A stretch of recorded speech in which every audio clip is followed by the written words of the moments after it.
Tema 2. Los glúcidos. Apartado 2. Los monosacáridos.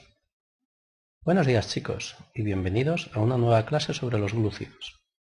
En nuestra última clase comentamos las propiedades generales de los glúcidos y entre ellas hablamos de las isomerías espaciales, aunque por error creo que las llamaba isomerías ópticas.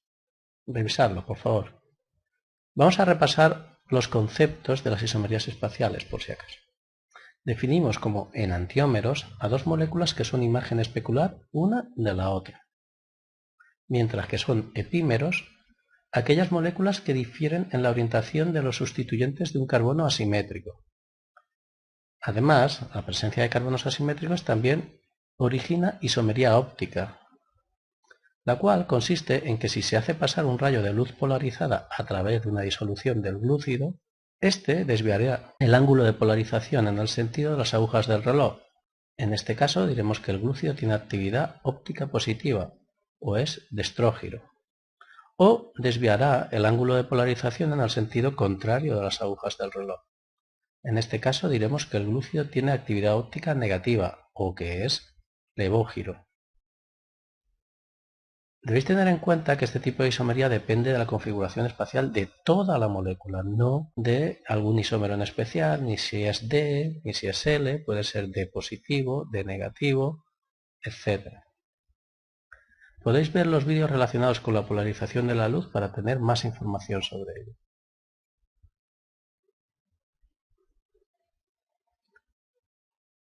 Vamos ahora a estudiar los monosacáridos, que son los monómeros a partir de los cuales se forman el resto de los glúcidos. Por lo tanto, no son hidrolizables en glúcidos de menor tamaño. Repasaremos los principales tipos de monosacáridos, comenzando por los que tienen menos átomos de carbono, las triosas. Las triosas son moléculas glucídicas que presentan 3 átomos de carbono, con fórmula general C3H6O3, en las que, dependiendo de la localización del carbono carbonílico, podemos distinguir aldotriosas, en las que el carbono carbonílico se encuentra en posición 1, formando un grupo aldehído. La molécula se denomina gliceraldehído, y dado que solo tiene un carbono asimétrico, puede encontrarse en dos formas. El D-gliceraldehído, que presenta el OH del carbono 2 a la derecha, y el L-gliceraldehído, que presenta el OH del carbono 2 a la izquierda. En cuanto a las cetotriosas, como no presentan carbonos asimétricos, solo es posible una molécula, la dihidroacetona, que por supuesto no se denomina ni D ni L. En cuanto a las tetrosas, monosacáridos de 4 carbonos con fórmula general C4H8O4, podemos diferenciar las aldotetrosas, que presentan 2 carbonos asimétricos, con lo que darán lugar a 2 elevado a 2, es decir, 4 isómeros. Para recordar sus fórmulas debemos tener en cuenta que la posición del OH a la derecha del carbono 3 indica que el monosacárido es de la serie D, y que la posición del OH a la izquierda del carbono 3 indica que el monosacárido es de la serie L.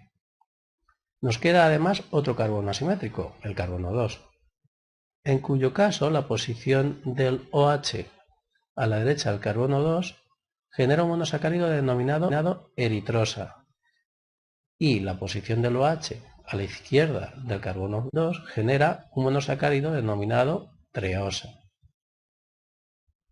Así pues tenemos D-eritrosa, L-eritrosa, D-treosa, L-treosa.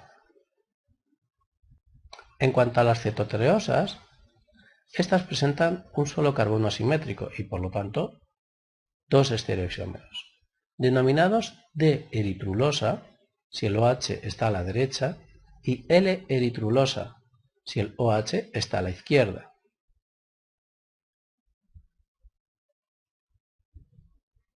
En cuanto a las pentosas, monosacáridos de 5 carbonos con fórmula general C5H10O5, podemos diferenciar las aldopentosas, que presentan 3 carbonos asimétricos, con lo que darán lugar a 2 elevado a 3, es decir, 8 isómeros. Estos serán de la serie D o L dependiendo de la posición del OH carbono 4. Fijaos en la posición del OH en los diferentes estereoisómeros en la figura de las pentosas de la serie D, en la que podemos observar ribosa,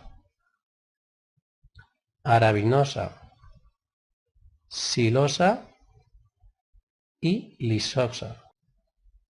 De entre todas ellas debéis recordar que la ribosa tiene todos sus grupos OH a la derecha. Este monosacárido es muy importante porque forma parte de los nucleótidos, como el ARN. Es llamado ácido ribonucleico por la presencia de ribosa.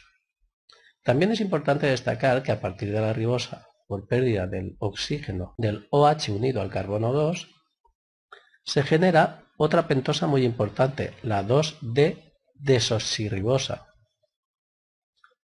componente esencial de los desoxirribonucleótidos, como el ADN. En cuanto a las cetopentosas, estas presentan dos carbonos asimétricos, con los que darán lugar a 2 elevado a 2, es decir, 4 isómeros. 2 de la serie D y 2 de la serie E, dependiendo de la configuración del carbono 4. Como el grupo cetosa se encuentra en el carbono 2, solo queda un carbono asimétrico, el carbono 3, el cual dará lugar a la ribulosa, si el OH está a la derecha, o a la silulosa, si el OH está a la izquierda. Fijaos que la nomenclatura es similar a las aldopentosas, con la partícula ul en medio de la denominación. La cetopentosa más importante es la ribulosa, ya que constituye la molécula a la cual se une el CO2 durante la fotosíntesis, un proceso denominado fijación del CO2 y catalizado por el enzima más numeroso de la biosfera, la rubisco. Ya la estudiaremos en otro tema. En cuanto a las hexosas, monosacáridos de 6 carbonos con fórmula general C6H12O6, podemos diferenciar las aldohexosas, que presentan 4 carbonos asimétricos, con lo que darán lugar a 2 elevado a 4, es decir, 16 isómeros. Estos serán 8 de la serie D y 8 de la serie L, dependiendo de la posición del OH del carbono 5. Fijaos en la posición del OH de los diferentes estereoisómeros en esta figura de las hexosas de la serie D, en la que podemos observar alosa, altrosa, glucosa, manosa, gulosa, idosa, galactosa y talosa. De ellas debéis recordar la posición de los grupos OH de la glucosa, de la manosa y de la galactosa. Debemos destacar como aldohexosas más importantes a la D-glucosa, que es el azúcar fundamental de la miel y la uva, que actúa como combustible celular universal que forma parte de varios disacáridos y que se puede polimerizar, dando lugar a los polisacáridos almidón, glucógeno y celulosa. También debemos resaltar la D-galactosa, un monosacárido que forma, junto a la glucosa, el disacárido lactosa, azúcar fundamental de la leche. También forma parte de polisacáridos que se encuentran en algunas membranas celulares, denominados cerebrósidos. En cuanto a las cetohexosas, presentan 3 carbonos asimétricos, con lo que darán lugar a 2 elevado a 3, es decir, 8 isómeros. Estos serán de la serie D o L dependiendo de la posición del OH del carbono 5. Fijaos en la posición del OH de los diferentes estereoisómeros en esta figura de las principales cetohexosas de la serie D, en la que podemos encontrar sicosa, fructosa, sorbosa y tagatosa. De ellas debéis recordar que la fructosa, al igual que la glucosa, tiene el grupo OH de su carbono 3 a la izquierda. Como cetohexosa más importante debemos resaltar la D-fructosa, un monosacárido que forma junto a la glucosa el disacárido sacarosa, azúcar de muchas frutas, y que, como monosacárido libre, es intermediario de numerosas rutas metabólicas. Por otra parte, respecto de las heptosas, azúcares de 7 carbonos, debemos destacar una cetoheptosa denominada D-pseudoheptulosa, que tiene la misma estructura que la fructosa pero con un carbono adicional. La pseudoheptulosa se encuentra en las zanahorias. Cuando están en disolución, las pentosas y las hexosas se ciclan. Este hecho se basa en las propiedades del carbono carbonílico de reaccionar con los grupos OH para formar un grupo hemicetal, en el caso de que el grupo carbonílico fuera de una acetona, o en un grupo hemiacetal, en el caso de que reaccionase un aldehído. En esta reacción, el oxígeno unido por el doble enlace del carbono carbonílico pasa a formar un enlace simple, con lo que este oxígeno queda con carga negativa y puede reaccionar con un OH de un carbono lo suficientemente alejado, el carbono 4 de las aldopentosas o el carbono 5 en las hexosas. Para ello, la molécula debe plegarse. Queda así un anillo con la forma geométrica de un pentágono en el caso de las aldopentosas y de las cetohexosas, o un hexágono en el caso de las aldohexosas. Las formas son similares a la geometría de los anillos de otras moléculas orgánicas denominadas furano, que es pentagonal, y pirano, que es hexagonal. Por ello, a las aldopentosas y a las cetohexosas se les denomina furanosas, y a las aldohexosas se les denomina piranosas. Por ejemplo, tenemos que la fructosa ciclada se denomina D-fructofuranosa y que la glucosa ciclada se denomina D-glucopiranosa. La cadena de carbonos de las moléculas cicladas forman un anillo plano, debajo del cual quedan los grupos que en la molécula lineal estaban a la derecha, y por encima del plano quedan los grupos que en la molécula lineal estaban en la izquierda. Howard ideó una forma de representar estas fórmulas en perspectiva. Son las proyecciones de Howard, que dan una idea más aproximada de la estructura espacial de los monosacáridos, ya que los enlaces de la parte del plano que queda más próxima al observador se resaltan para dar una sensación de perspectiva. Por otra parte, en este tipo de proyección no es necesario representar los átomos de carbono. Como resultado de la ciclación de las moléculas, aparece un nuevo carbono asimétrico. Es el carbono que forma el grupo hemiacetal, unido a otro carbono, a un grupo OH, a un oxígeno y a un hidrógeno. Así pues, dependiendo de la localización del OH, este puede encontrarse por encima del plano de la molécula, en cuyo caso tendremos la forma beta, o el OH puede encontrarse por debajo del plano de la molécula, en cuyo caso tendremos la forma alfa. Este carbono se denomina carbono anomérico y a los dos isómeros formados, alfa y beta, se les denomina anómeros. Bueno, pues vamos a complicar esto un poco más, que si no, no tiene gracia.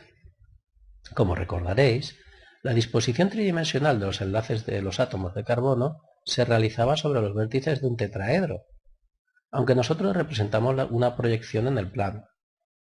Pues cuando realizamos la representación de las moléculas cicladas, también estamos simplificando la configuración real de la molécula, ya que debido a los ángulos que presentan los enlaces del carbono, la molécula no es plana, sino que el carbono 1 y el carbono 4 pueden presentarse por encima o bien por debajo del plano. Y esto nos genera otra fuente de variación. Cuando ambos carbonos se encuentran por encima del plano de la molécula, la configuración de esta se denomina cis. Y cuando uno de los carbonos, el carbono 1, se encuentra por encima del plano de la molécula y el otro carbono, el 4, se encuentra por debajo del plano de la molécula, o al contrario, a esta configuración se denomina configuración trans.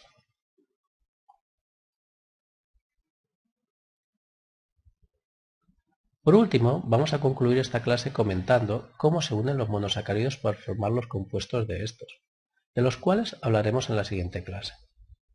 Dos monosacáridos ciclados se pueden unir cuando reaccionan los grupos OH del carbono anomérico del primero de ellos con el grupo OH de un carbono cualquiera del segundo monosacárido. En esta reacción los monosacáridos quedan unidos mediante un puente de oxígeno y se desprende una molécula de agua. Este enlace se denomina O-glucosídico. Teniendo en cuenta la configuración alfa o beta del primero de los monosacáridos unidos mediante el enlace O-glucosídico, dicho enlace se puede denominar alfa-glucosídico o beta-glucosídico. Un enlace similar se puede producir entre un grupo amino y un monosacárido, dando lugar a los aminoazúcares. En este caso, el enlace se denomina N-glucosídico.